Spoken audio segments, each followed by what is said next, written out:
बिस्मिल्लाहिर्रहमानिर्रहीम। अस्सलाम वालेकुम नादरीन, आप यूट्यूब चैनल देख रहे हैं। मैं इमरान खान हूँ। नादरीन, नून लीग से बहुत बड़ी गलती हो गई है और ये गलती नवाज शरीफ की वजह से हुई है।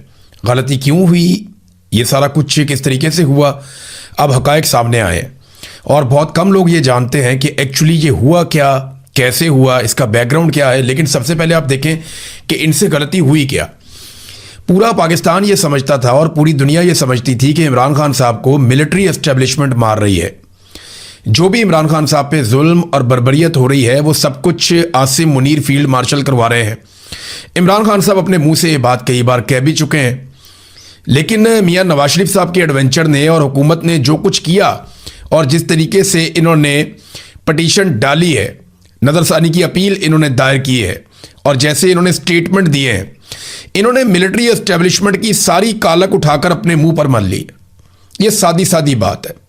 यानी इमरान खान साहब को जर्नैल मार रहे हैं, ये हम सब जानते हैं, अच्छी तरह जानते हैं, लेकिन इन्होंने एक तरह से उन्हें फ्री हैंड दिया जर्नैलों को या आसिम मुनीर को कि जनाब आपकी ये वाली बदनामी भी हम अपने सर ले लेते हैं। और हुआ ये कि नवाज शरीफ की ख्वाहिश के ऊपर एक नज़रसानी की अपील तो दायर कर दी गई, लेकिन इसका नतीजा ये निकला कि वो जो कालक सिर्फ मिलिट्री एस्टेब्लिशमेंट के साथ चल रही थी वो नून लीग ने अपने मुंह पे अच्छी तरह मल ली। अब इसके अंदर दो किरदारों पे ज़्यादा तनकीद होती है। मैं बड़े अरसे से जब ये बात करता था ना, कई लोगों को तकलीफ होती थी। कई लोग कहते थे जी सारा कुछ सिर्फ आसिम मुनीर पे डालो। मैं ये कहता था कि याद रखिएगा, नवाज शरीफ इसके अंदर सबसे बड़ा बेनिफिशरी है और नवाज शरीफ सबसे ज़्यादा ख्वाहिश रखता है इमरान खान साहब की जान को नुकसान पहुंचाने की। और फील्ड मार्शल आसिम मुनीर जो है वो इस सारे अमल को एग्जीक्यूट कर रहा है। फील्ड मार्शल आसिम मुनीर ने किया जो भी इमरान खान साहब के साथ हुआ, लेकिन नवाज शरीफ की बहुत बड़ी इसके लिए एक ख्वाहिश थी। अब ये कारनामा तो मिलिट्री एस्टेब्लिशमेंट का था, नून लीग ने अपने खाते में डाल लिया नवाज शरीफ की ख्वाहिश की वजह से। तो एक्चुअली नवाज शरीफ साहब की एक ओपिनियन है, उनकी ओपिनियन ये है कि अगर इमरान खान बच गया तो फिर हमारी सियासत खत्म हो जाएगी, हम फिर सियासत नहीं कर पाएंगे, हमारी नस्लें सियासत नहीं कर पाएंगी अगर इमरान खान बच गया और उसको दोबारा मौका मिल गया। मियां साहब को यह लगता है कि अगर इमरान खान बाहर निकल आया तो दोबारा उसे अंदर डालना मुमकिन नहीं रहेगा। अगर लोगों ने इमरान खान को देखा, इमरान खान की आवाज़ सुनी, तो लोगों में एक नई एनर्जी पैदा हो जाएगी, एक नई ताकत पैदा हो जाएगी और फिर लोगों को रोकना मुश्किल हो जाएगा। एक उर्दू की कहावत है बहुत पुरानी, आंख ओझल पहाड़ ओझल। इसका सादा मतलब यह है जब आपको कुछ दिखाई नहीं ना देता या आप कुछ सुनते नहीं हैं तो फिर आहिस्ता आहिस्ता आप उस चीज़ को भूलने लगते हैं, चाहे वो पहाड़ जितनी बड़ी ही क्यों ना हो। और ये कहावत ठीक है। इमरान खान साहब को लोगों ने लगभग 3.5 साल 3.25 साल हो गए देखा ही नहीं। जब लोगों ने अपने लीडर को देखा ही नहीं, उसकी बात नहीं सुनी, उसकी आवाज़ नहीं सुनी और बाकी लीडरशिप से बड़ी बारीकी के साथ मुतनफ़र कर दिया गया। कुछ काम मिलिट्री एस्टेब्लिशमेंट ने कर दिया, कुछ काम जो है मौजूदा जो पीडीएम की सरकार है उसने कर दिया, कुछ काम जो है जो कंप्रोमाइज़ हुए लोग उन्होंने कर दिया और बाकी रहता हुआ काम जो है वो पाकिस्तान तहरीक इंसाफ के अपने सोशल मीडिया ने भी कर दिया। तो नफरत तो बहुत फैली। अब इमरान खान एक ऐसा आदमी है जो सबके लिए काबिल कबूल है। नवाज शरीफ अच्छी तरह जानते हैं कि अगर इमरान खान किसी सूरत भी बाहर आ गए और उन्हें मौका मिल गया तो दोबारा इमरान खान साहब को अंदर डालना मुश्किल हो जाएगा। अगर ये आदमी हाथ से निकल गया तो ये हद से ज़्यादा ताकतवर हो जाएगा और यही एक ऐसा शख्स है जो इस निज़ाम और हुकूमत के खिलाफ पूरा मुल्क बाहर निकाल सकता है और कोई ये इस वक्त नहीं कर सकता। एक और चीज़ जो है जिस पे नवाज शरीफ साहब और उनके साथी बहुत परेशान है, वो सुप्रीम कोर्ट ऑफ पाकिस्तान के फैसले में एक लाइन है जिसमें सुप्रीम कोर्ट ऑफ पाकिस्तान ने यह कहा है कि तमाम केसेस भी इमरान खान साहब के लाए जाएं। अब इस पे वकला अलग अलग राय दे रहे हैं। वो ये कहते हैं कि इमरान खान साहब के जो केसेस हैं उनमें तो बेल हो सकती है और अगर इमरान खान साहब को मेडिकल ग्राउंड पे बेल मिल जाती है तो ये तो एक नई मुसीबत खड़ी हो जाएगी कि जनाब ये तो इमरान खान के लिए खास तौर पे ऑर्डर आया था, बाकियों के लिए नहीं होता। इसी तरह नवाज शरीफ के लिए भी खास ऑर्डर आया था, बाकियों के लिए नहीं होता। अब वो इसके अंदर से अपनी सियासत निकाल रहे हैं। देखें, अगर सारे कैदियों के लिए आपको ये ऑर्डर चाहिए ना तो आपको सारे कैदियों को कैद तन्हाई में डालना पड़ेगा, सारे कैदियों की मुलाकातें भी बंद करनी पड़ेंगी, सारे कैदियों के फ़ोन भी बंद करवाने पड़ेंगे, टीवी अखबार भी सारे कैदियों का बंद करवाना पड़ेगा और सारे कैदियों को इस हाल में रखना पड़ेगा कि उनके सलाम का कोई जवाब भी ना दे। और जब वो इमरान खान की हालत को पहुंच जाए कि अच्छे खासे आदमी का आपने हाल ख़राब कर दिया तो फिर आप सारों को ये वाली सहूलत दे दें। जब आप एक कैदी के लिए मखसूस हालात पैदा करेंगे तो फिर आप उसको मखसूस सहूलत भी देंगे। सुप्रीम कोर्ट ऑफ पाकिस्तान बड़ी क्लियर हो जाएगी इसमें। देखिए ना, एक बात यह है कि मसला ये नहीं है कि इमरान खान का इलाज कौन सा डॉक्टर कौन से अस्पताल के अंदर करेगा। बड़ा मसला यह है कि इमरान खान को इस हाल में पहुंचाया किसने है और कैसे पहुंचाया गया है। यह भी एक सवाल है जिसका जवाब कौम को मिलना चाहिए। अब इमरान खान साहब का एक बहुत पुराना क्लिप निकाल के जो है वायरल किया जा रहा है। बहुत सारे लोग वो क्लिप चला रहे हैं जिसपे इमरान खान साहब कह रहे हैं कि ये वाली शक्ल देखिए, ये शक्ल नवाज शरीफ की जो है, जब इसे डॉक्टर शीरी मजारी ने देखा तो वो रो पड़ी। और याद रखें, डॉक्टर शीरी मजारी को रुलाना बड़ा आसान काम नहीं है। तो देखें जी, ये नवाज शरीफ की बीमारी का मजाक कर रहा था। नहीं, इस क्लिप की डेट बताएं क्या थी।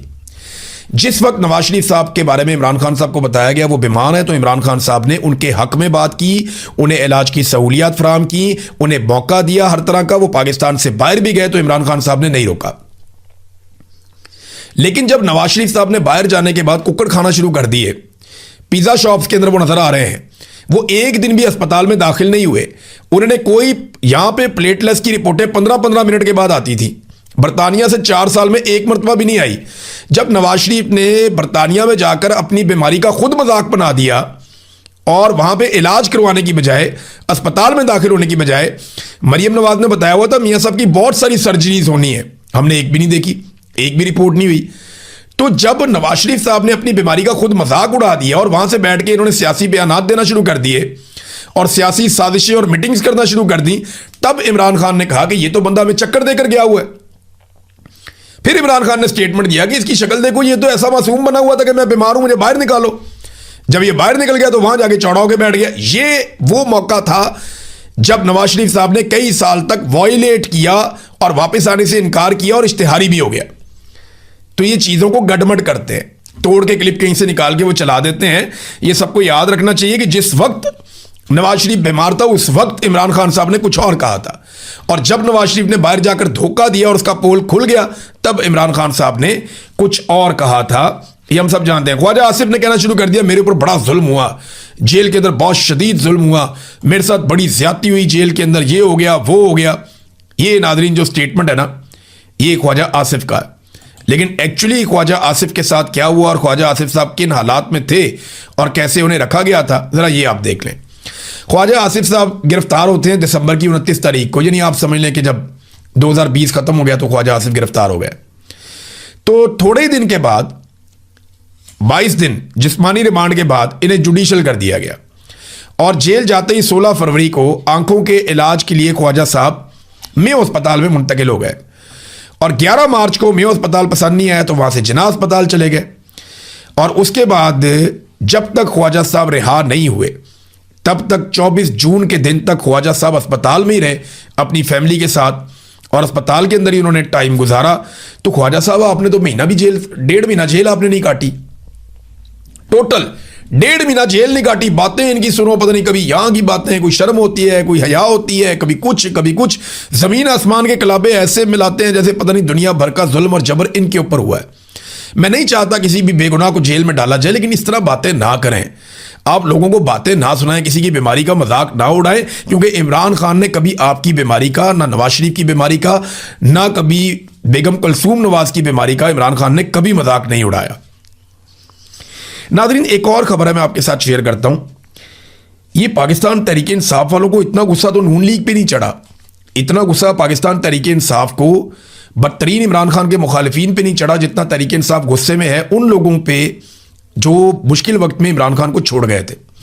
असद उमर साहब गए कौमी असम्बली में, वहाँ पे उन्होंने फातह ख्वानी करनी थी बकौल उनके और बाकी लोगों के, कि वो गए और जाके उन्होंने बैरिस्टर गौहर की वालदा के इंतकाल की फातह ख्वानी की। मेरी भी उनसे बात हुई थी, मैंने भी उनके लिए दुआ की। लेकिन उसके बाद वो स्पीकर अयाज सादिक से मिलने के लिए चले गए और खबर ये निकली कि जनाब अब ये पीटीआई के करीब करीब हो रहे हैं।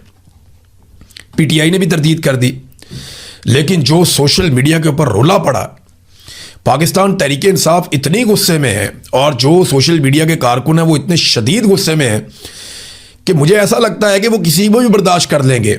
उन लोगों को जो मुश्किल वक्त में इमरान खान साहब को धोखा देकर गए, उन्हें शायद पाकिस्तान तहरीक इंसाफ बर्दाश्त नहीं करेगी, या जिन्होंने मुश्किल वक्त में इमरान खान साहब को छोड़ दिया उन्हें यह बर्दाश्त नहीं करेगी। इनका मुस्तकबिल क्या होगा ये फैसला तो पाकिस्तान तहरीक इंसाफ ने करना है। खालिसतन एक पॉलिटिकल पार्टी का अंदरूनी मामला है। मगर इसमें बड़ी लेदे होगी।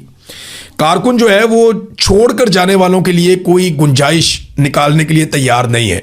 ये हमने देखा, ये हमने बार बार देखा, बहुत सारे मामलात में देखा। तो इमरान खान साहब इन मामलात से इररेलेवेंट नहीं रह पाएंगे। अगर वो बाहर आ जाते हैं तब भी ये चीज़ें तो होंगी। एक और दावा किया गया कि बैरिस्टर सैफ की इमरान खान साहब से गुज़िश्ता रात कोई मुलाकात हुई है। अब इसकी तस्दीक नहीं हो रही, लेकिन देखें टाइम ऐसा है कि इमरान खान साहब को मनाना तो पड़ेगा। हालांकि यहां पे जान का खतरा भी कोई नहीं है। पीटीआई ने कौन सा आगे बम मार देना है या बैरिस्टर गौर ने बम बांध के खुदकुश हमला कर देना, ये तो होना नहीं। वो एक इन्होंने बंदा मार दिया मोहम्मद हुसैन, उसकी अभी तक वीडियो जारी नहीं की गई। हर वाकये की सीसीटीवी फुटेज इनके पास आ जाती है, जारी कर देते हैं, लेकिन मोहम्मद हुसैन वाले वाकये की सीसीटीवी फुटेज इन्होंने जारी नहीं की। अब वो क्या है जो ये छुपाने की कोशिश कर रहे हैं, इसके बारे में हमें तो आइडिया नहीं है। सरकार को चाहिए कि अभी तक फुटेज जारी करती, पता चलता कि जनाब इस इंसिडेंट में क्या हुआ, लेकिन ना उसकी फुटेज जारी की जा रही है, ना उसकी मजीद जो शवाहिद और तफसीलात हैं वो सामने रखी जा रही हैं। बहरहाल ये था भारत और पाकिस्तान का फर्क। और मेडल्स नवाजे जा रहे हैं पाकिस्तान में किन लोगों को? जो लोग इस रजीम को सपोर्ट करते हैं, सिर्फ वफादारी और आप वो कह लें कि चापलूसी की बुनियाद के ऊपर ये मेडल्स बांटे जा रहे हैं। नाज़रीन, खबरें चल रही हैं कि पाकिस्तान तहरीक इंसाफ को ये ऑफर दी गई है कि 28वीं आईनी तरमीम आप करवा दें तो आपके बहुत सारे मामला हल हो जाएंगे। फ्यूचर में इमरान खान भी बाहर आ जाएंगे तो आपके लिए रास्ते खुल जाएंगे। लेकिन ये खबरें चल रही हैं मार्केट में, इनमें कितनी सदाकत है इसके बारे में आप कुछ कह नहीं सकते। अगर पीपल्स पार्टी और पीएमएलएन आपस में हाथ मिलाकर रखते हैं तो फिर तो इसकी जरूरत नहीं पड़ेगी। लेकिन अगर पीपल्स पार्टी अपनी जारहाना सियासत करती है, जो कि दिखाई नहीं दे रहा, जिस तरह बिलावल ने तारीफें की हैं, जिस तरह जरदारी ने तारीफें की हैं, जिस तरह वो फील्ड मार्शल के पीछे बाप बेटा खड़े हैं, तो इससे तो ये साफ जाहिर होता है और साबित होता है कि पीपल्स पार्टी गद्दारी नहीं कर पाएगी। वो हमेशा वफादार रहेगी और एस्टेब्लिशमेंट की हाँ में हाँ मिलाकर रखेगी। लेकिन अगर फिर भी किसी जगह पे कोई प्रॉब्लम आता है तो पीपल्स पार्टी को हीरो बना दिया जाएगा और पीटीआई को विलन बना दिया जाएगा पीएमएलएन के साथ खड़े करके। याद रखें, अगर पीटीआई ने ये एक आईनी तरमीम करवा दी ना, 28वीं आईनी तरमीम में पीटीआई ने हिस्सा ले लिया मौजूदा निजाम के साथ मिलकर, तो इससे दो चीजें हों। नंबर एक, मौजूदा निजाम को लिजिटिमेसी मिल जाएगी, इनके वजूद को बरकरार रखने के लिए इनको जवाब मिल जाएगा। नंबर एक, स्टैंप लग जाएगी कि ये लोग ठीक है, जायज लोग हैं, पीटीआई ने भी इनके साथ कोऑपरेट किया है। नंबर दो जो काम होगा कि 26वीं और 27वीं आईनी तरमीम के खिलाफ पाकिस्तान तहरीक इंसाफ ने जो कुछ आज तक कहा वो गलत साबित हो जाएगा, क्योंकि जवाब मिल जाएगा 26वीं और 27वीं आईनी तरमीम को यह कहकर कि जनाब इसी असेंबली में 26वीं तरमीम भी हुई, 27वीं भी हुई और 28वीं भी हुई। 28वीं में शामिल थे और 26वीं और 27वीं के ये खिलाफ हो गए, ये कैसे हो सकता है? ये इस किस्म का मामला पीटीआई को आने वाले वक्त में थोड़ा सब्र अब कर लेना चाहिए, वक्त गुजार लेना चाहिए। बहुत वक्त गुजर गया है। हाँ, अगर नए सूबे बनाने हैं, जो बनने भी चाहिए, इंतजामी यूनिट्स बहुत सारे बनने चाहिए। एमक्यूएम को ज्यादा खुजली हो रही है, वो बहुत ज्यादा शोर मचा रहे हैं कि जनाब इंतजामी यूनिट्स नए बनाए। एमक्यूएम को यह वादा किया गया है कि कराची जब एक अलग सूबा बन जाएगा तो आपको वहां का वजीर आला बनाया जाएगा आपका, और एमक्यूएम को वहां की मकबूल जमात के तौर पर एक अलग सूबा मिल जाएगा हुकूमत करने के लिए कराची की सूरत में। तो एमक्यूएम जो है वो बहुत ज्यादा रोला डालती है इस सारे मामले के ऊपर। लेकिन मजे की बात यह है कि अगर आप अवाम में जाकर देखें तो एमक्यूएम के पास तो वोट बैंक ही नहीं है। ये तो हर दफा फॉर्म 47 आसिम मुनीर साहब नहीं दे पाएंगे। कब तक देंगे? अभी तक तो देते चले आ रहे हैं, लेकिन क्या हर दफा दे पाएंगे? अगर ये अलग सूबे भी बन गए तो कभी ना कभी तो फ्री एंड फेयर इलेक्शन होगा, और जब भी कभी फ्री एंड फेयर इलेक्शन होगा तो वहां जमात इस्लामी और पाकिस्तान तहरीक इंसाफ जीतेंगे। एमक्यूएम तो बहुत महदूद और छोटी जमात बन गई है। अगर इस मरतबा एमक्यूएम को फॉर्म 47 ना दिए जाते तो उनके पल्ले तो सीटें ही कुछ नहीं थी। नाज़रीन, नवाज शरीफ साहब ने जो कल बयानात दिए उनके अदादोशुमार गलत हैं। उन अदादोशुमार को दुरुस्त भी साथ साथ करना चाहिए, क्योंकि ये बड़ा ज़रूरी है। मियाँ साहब ने बहुत अजीबोगरीब किस्म की अदादोशुमार दे दिए कि मेरे दौर में मईशत बहुत अच्छी चल रही थी, मेरे दौर के अंदर महंगाई बिल्कुल नहीं बढ़ रही थी, मेरे दौर के अंदर जो है वो 1 रुपया भी डॉलर की कीमत नहीं बढ़ी। मैंने कुछ फैक्ट्स आपके सामने रखे थे जहां पे मियाँ साहब गलत बयानी से काम ले रहे थे। अभी कुछ और चीजें आपको मैं बताता हूं कि 2013 में जब मियाँ साहब को हुकूमत मिली तो करंट अकाउंट खसारा था 2.5 अरब डॉलर। जब 2018 में मियां नवाज शरीफ साहब ने हुकूमत छोड़ी तो करंट अकाउंट खसारा था 19.89 अरब डॉलर्स। ये मियां नवाज शरीफ साहब का कारनामा था। 2013 में माली साल के इख्तिताम पर बरामदात 25 अरब डॉलर थी, जबकि 2018 में वो कम होकर 23 अरब डॉलर हो गई। अब ये होना तो ये चाहिए था कि वो 30 या 31 तक लेकर जाते 25 से बढ़ाकर, लेकिन उल्टा उन्होंने पाकिस्तान की बरामदात कम कर दी। फिर किसानों को जो मार पड़ी 2013 से लेकर 2018 तक, किसान उस दौर को एक स्याह दौर के तौर पे याद रखते हैं और आज फिर किसानों का एक स्याह दौर चल रहा है। और सबसे बड़ा जुर्म जो शरीफ खानदान का था वो आईपीपीज को लाकर अजीबोगरीब किस्म के डॉलर्स के अंदर मुआहदे करना था कि आप बिजली बनाएं या ना बनाएं, हम आपको बिल देंगे, हम आपको पैसा देंगे और आप अरबों रुपए, बल्कि अरबों डॉलर आप कहें कि आप अरबों डॉलर पाकिस्तानियों की जेबों से निकालते रहेंगे और हम आपकी इसमें मदद करेंगे, आइए हमारे साथ मुआहदे कीजिए। वो 2013 से 15 तक जो मुआहदे किए नवाज शरीफ साहब ने, पाकिस्तान की इकॉनमी की तबाही की सबसे बड़ी वजह वो मुआहदे थे। नाज़रीन, खैबर पख्तूनख्वा के साथ ज्यादती हो रही है, लगातार ज्यादती हो रही है। मुजम्मल असलम साहब ने भी इस पे आवाज़ उठाई है कि बाकी सूबों को ज़्यादा शेयर दिया जा रहा है तरक्याती मनसूबों में और खैबर पख्तूनख्वा का शेयर जो है वो बहुत ज़्यादा महदूद किया जा रहा है। वफाक ने जो अपना तरक्याती बजट रखा है उसमें खैबर पख्तूनख्वा का हिस्सा इंतहाई कम रखा है। खैबर पख्तूनख्वा की सिर्फ 786 में से 7 स्कीमें हैं और अगर आप जमशुदा इजला के फंड निकाल दें तो सिर्फ 2.2 अरब रुपए बनते हैं। यानी 1000 अरब रुपए में से खैबर पख्तूनख्वा के जो सेटल्ड एरियाज हैं वहां पे 2.2 अरब रुपए वफाकी हुकूमत खर्च करने जा रही है। ये कितनी बड़ी ज्यादती है। इसमें पंजाब के ऊपर सबसे ज्यादा पैसा खर्च करते हैं, फिर बाकी सूबों के ऊपर खर्च करते हैं। देखिए, खैबर पख्तूनख्वा के लोग या जो हमारे बलूचिस्तान के लोग हैं वो भी तो पाकिस्तानी हैं। उनके बच्चों के पैरों में जूती नहीं होती, उनको सहूलियात नहीं मिलती, उनके ऊपर तरक्याती बजट खर्च नहीं किया जाता, उनकी नौकरियों का बंदोबस्त नहीं किया जाता, फिर भी वो पाकिस्तानी है और वो पाकिस्तान के लिए अपना किरदार अदा करते हैं। यही बच्चे फोर्सेज में भर्ती होकर अपनी जानें भी कुर्बान करते हैं। यही बच्चे तालीम हासिल करके पाकिस्तान को आगे बढ़ाने के लिए भी अपना कंधा देते हैं। क्योंकि पंजाब में वसाइल बहुत ज़्यादा इस्तेमाल होते हैं, यहाँ के तलबा पे, यहाँ के लोगों पे पैसा बहुत खर्च होता है, तो ये इनके पास ज़्यादा मौका है आगे बढ़ने का। खैबर पख्तूनख्वा और बलूचिस्तान के लोगों का ये कसूर नहीं होना चाहिए, उनके ऊपर भी पैसा उसी तरह खर्च करना चाहिए जैसे बाकी बड़े सूबों के ऊपर खर्च किया जाता है।